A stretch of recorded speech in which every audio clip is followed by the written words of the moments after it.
धरती जहां तुम्हारे साथ मैंने बिताया था, अब तो सिर्फ तुम्हारी यादें ही मेरे जीने का सहारा रहा। मनीष को भी पुरानी बातें याद आ गई। उसे अपने पर ग्लानि भी होने लगा। उसे महसूस हुआ कि उसने सुजाता के साथ छल किया है, उसके जीवन को बर्बाद कर दिया है। वे अपने कृत्य के लिए माफी मांगा। बचपन में ही मनीष के पूरे परिवार एक बस दुर्घटना में मारे गए। मनीष उस बस में नहीं था, इसलिए वह बच गया। मनीष लखनपुर अपने नाना के यहाँ चला आया था। लखनपुर में प्राथमिक शिक्षा पाने के बाद आगे की पढ़ाई के लिए रतनपुर के हाई स्कूल में नाम लिखवाया। लखनपुर से 10-12 विद्यार्थी रतनपुर पढ़ने जाते थे। लड़के लड़कियां 2 घंटा पहले ही हाई स्कूल के लिए रवाना हो जाते थे। रास्ता लंबी, उबड़ खाबड़ व कच्ची थी। रास्ते में ताल तलैया, बाग बगीचे, खेत खलिहान व बरगद के विशाल पेड़ भी मिलते थे। लड़के लड़कियां झुंड बनाकर गप्पे मारते हुए चलते बैठते मस्ती करते हुए स्कूल जाते थे और शाम में वापस आते थे। मतलब 4 घंटे के सफर को वे रोमांचक बना देते थे। मनीष और सुजाता साथ पढ़ते थे। सुजाता के पिता की मृत्यु उसके बचपन में ही बीमारी से हो गई थी। मां ने उसे बड़ी कठिनाइयों से पाला था। जहां मनीष पढ़ने लिखने तथा अन्य गतिविधियों में तेज था, वहीं सुजाता एक मुंहफट लड़की थी। कड़वी से कड़वी बातें मुंह पर ही बोल देती थी। किसी को बुरा लगे तो लगे, जो उसे गलत लगता उसका हर हाल में विरोध करती और सही के लिए अड़ जाती थी। सभी उसे घमंडी और जिद्दी समझते थे, पर सुजाता पर इसका कोई प्रभाव नहीं पड़ता। दुनिया जो समझे वह बदलने वाली नहीं। एक दिन स्कूल से वापस आते समय लड़के लड़कियां बरगद के पेड़ के नीचे बैठे आपस में बातें कर रहे थे। मनीष ने कहा कि सुजाता हमेशा सही के लिए लड़ती है। सुजाता को मनीष की बातें अच्छी लगी। जहां सारे लड़के लड़कियां सुजाता को जिद्दी, घमंडी और मुंहफट समझते थे, वहीं मनीष ने उसे सच्चाई के लिए लड़ने वाली बताया। सुजाता को ऐसा लगा मानो रेगिस्तान में फूल खिला हो। मनीष ही एक ऐसा लड़का है जो उसके हृदय की बात समझता है। मनीष की बातें उसे अच्छी लगने लगा। उसके मन में मनीष के लिए प्रेम व सम्मान जगा। वे आते जाते कभी तालाब के किनारे तो कभी बरगद के नीचे तो कभी खजूर के पेड़ के नीचे मिलते। मनीष खजूर तोड़कर सुजाता को खिलाता तो कभी जामुन तो कभी बेर। दोनों के बीच दोस्ती बढ़ी और वह दोस्ती कब प्रेम में बदल गया पता ही नहीं चला। दोनों एक साथ जीने मरने की कस्में खाने लगे। कब 2 साल गुजर गए पता ही नहीं चला। मनीष अच्छे अंक पाकर बड़े शहरों में पढ़ने चले गए। 5 साल प्रतीक्षा करते सुजाता को हो गया, पर मनीष की कोई खबर नहीं आई। कॉलेज में एक बहुत ही खूबसूरत, अमीर और पढ़ने में तेज लड़की आर्ची से उसकी दोस्ती हो गई और वह प्यार में बदल गया। आर्ची को पाकर वह सुजाता को भूल ही गया। आर्ची ने मनीष को अपने परिवार से मिलवाया। शुरू में नानुकुर करने के बाद वे आर्ची और मनीष के शादी के लिए तैयार हो गए। शादी के बाद जीवन आनंद से गुजरने लगा। कोई चीज की कमी नहीं थी। आर्ची ने एक पुत्र विनीत को जन्म दिया। मनीष खुश था। इधर सुजाता की मां अपनी बेटी की शादी कराने के लिए पागल हुई जा रही थी, पर सुजाता टालती रही। जब मनीष के नौनी से पता चला कि मनीष की शादी हो गई है और 2 साल के एक बेटा है, तो सुजाता के ऊपर वज्रपात सा हो गया। उसे काटो तो खून नहीं, वह बेजान हो गई। उसे लगा कि उसके जीवन के हर चीज उनसे छीन ली गई। मां ने उनके लिए एक लड़का देखा और शादी की बात तय हुई तो सुजाता न तो खुश थी और न ही दुखी। मानो उस पर कोई प्रभाव ही नहीं पड़ा। शादी हुई, ससुराल गई, पर पति को स्वीकार नहीं कर सकी। पति की मृत्यु साल भर के अंदर ही हो गई। सुजाता विधवा बनकर घर आई। सारे लोग उसे अपशगुनी समझने लगे। मां के दुखों का कोई अंत नहीं था। सुजाता बेजान सी पड़ी रहती थी। नहाने खाने का कोई सुध ही नहीं था। बूढ़ी मां चिंतित थी कि मेरे बाद इसकी देखभाल कौन करेगा। इधर विनीत 3 साल का हो गया। अब आर्ची अपने निर्णय पर पश्चाताप करने लगी। शादी और बच्चे उस पर बोझ लगने लगा।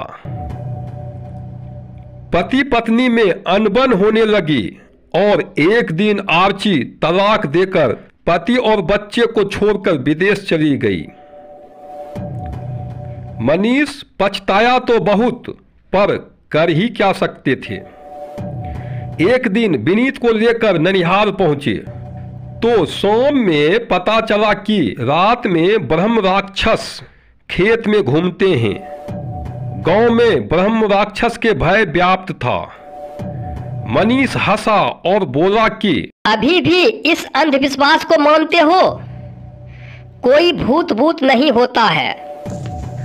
रात 10 बजे वह खेत की ओर निकला तो वह देखा कि एक आग के गोला ऊपर नीचे आगे पीछे हो रहा है। इसे ही लोग ब्रह्म राक्षस समझते थे, पर मनीष को समझ में आ गया कि यह किसी की शरारत है। वह आग की ओर बढ़ा। नजदीक पहुंचा तो डर भी लगने लगा। जब आग के 10 मीटर नजदीक पहुंचा तो जोर से चिल्लाया, रुको, कौन है? आवाज सुनकर आग मनीष की ओर आने लगा, पर भय के कारण मनीष गिरकर बेहोश हो गया। गांव वाले उसे उठाकर घर लाया। उसे जोर का बुखार चढ़ गया। दूसरे दिन जब मनीष घर पर अकेला था तो सुजाता उससे मिली और उससे कल रात की घटना के लिए माफी मांगी। मनीष कुछ समझा नहीं तो सुजाता ने बताया कि कल रात आग के गोले के साथ मैं ही थी, जिसे तुमने कहा रुको, पर तुम्हारे पास आ ही रही थी कि तुम बेहोश हो गए। मनीष के आश्चर्य का ठिकाना नहीं था। तुम यह करती हो, पर क्यों? 10 बजे रात में खेत में मिलो, विस्तार से बता देंगे। दोनों रात में मिलते हैं। मैं तुम्हारा इंतजार करती रही, पर तुम्हारी कोई खबर नहीं आई। एक दिन नौनी से पता चला कि तुम्हारी शादी हो गई है, तो मेरे सारे सपने ही बिखर गए। जीवन का कोई अर्थ नहीं रहा। जीने की चाह ही खत्म हो गई। मैं पूरी तरह से टूट चुकी थी। माँ ने लड़का देखकर शादी कर दी। मैं न भी नहीं कह सकी, पर पर मेरे मन में तो सिर्फ तुम ही बसे थे। पति को स्वीकार नहीं कर सकी, पति भी घुटकर अपने जान दे दी। मैं विधवा बनकर घर लौटी, दिन भर बेजान पड़ी रहती, पर रात होते ही न जाने शरीर में कहां से फुर्ती आ जाती थी। तुम्हारे साथ बिताए हर पल मेरे जीवन के हसीन पल था। दिन में हर जगह लोगों की मौजूदगी के कारण दिन में घूमना तो मुश्किल था, पर रात में मैं उन सारे जगहों में घूमकर तुम्हारी यादों को ताजा करती। अंधेरे में लकड़ी जलाकर घूमती थी। लकड़ी के ऊपर नीचे आगे पीछे होने से आग के गोले नाचते हुए प्रतीत होता था, जिसे गांव वालों ने देखा तो वे मुझे ब्रह्म राक्षस समझकर डरने लगे। लोग रात में खेत की ओर नहीं जाते, तब तो मैं बेरोक टोक रात में वे हर जगह जाती जहां तुम्हारे साथ मैंने बिताया था। अब तो सिर्फ तुम्हारी यादें ही मेरे जीने का सहारा रहा। मनीष को भी पुरानी बातें याद आ गई। उसे अपने पर ग्लानि भी होने लगा। उसे महसूस हुआ कि उसने सुजाता के साथ छल किया है, उसके जीवन को बर्बाद कर दिया है। वे अपने कृत्य के लिए माफी मांगा। सुजाता, मैं बहुत शर्मिंदा हूँ। मेरे कारण तुम्हारे जीवन नर्क हो गया। मुझे माफ कर दो। मेरे जीवन में आर्ची के आने के बाद मैं सब कुछ भूल गया, पर आर्ची ने मुझे भी ठुकराकर मेरे पापों का दंड दे दिया। नहीं नहीं, आर्ची को ऐसा नहीं करना चाहिए था। बातों ही बातों में रात के अंतिम पहर कब आ गया यह पता ही नहीं चला। फिर दोनों घर की ओर चले। दूसरे दिन सुजाता विनीत के साथ समय बिताने लगी। विनीत भी सुजाता से घुल मिल गया। वह सुजाता से लिपटे रहता था। सुजाता में भी एक नई जान आ गई। रात में पुनः मनीष और सुजाता खेत में मिले तो सुजाता ज्यादा ही खुश थी। वह विनीत के बारे में बहुत बात कर रही थी। मनीष बोला, हाँ, एक ही दिन में विनीत तुमसे बहुत घुल मिल गया है, पर जब तुम नहीं होगी तो वह बहुत दुखी रहेगा। सुजाता दुखी होकर बोली, तो क्या मैं सदा के लिए उसे मौका प्यार नहीं दे सकती हूँ? क्या तुम्हें मुझ पर विश्वास नहीं है? ऐसा मत कहो। तुम पर तो मुझे अपने से भी ज्यादा विश्वास है, पर क्या तुम मुझे माफ कर दिए हो? मैंने तुम्हें दोषी माना ही नहीं। दूसरे दिन मनीष सुजाता की मां से सुजाता का हाथ मांगा तो मां के आंखों में खुशी के आंसू झरने लगे। वह मनीष पर दुआओं की बरसात करने लगी। फिर मनीष और सुजाता की शादी हो जाती है। सुजाता विनीत को मां से भी ज्यादा प्यार देने लगी। 2 साल ऐसे गुजर गए मानो 2 महीना गुजरा। इधर आर्ची विदेश के मौज मस्ती से ऊब गई थी। अब उसे मनीष और विनीत की खूब याद आने लगी। उससे मिलने के लिए तड़पने लगी।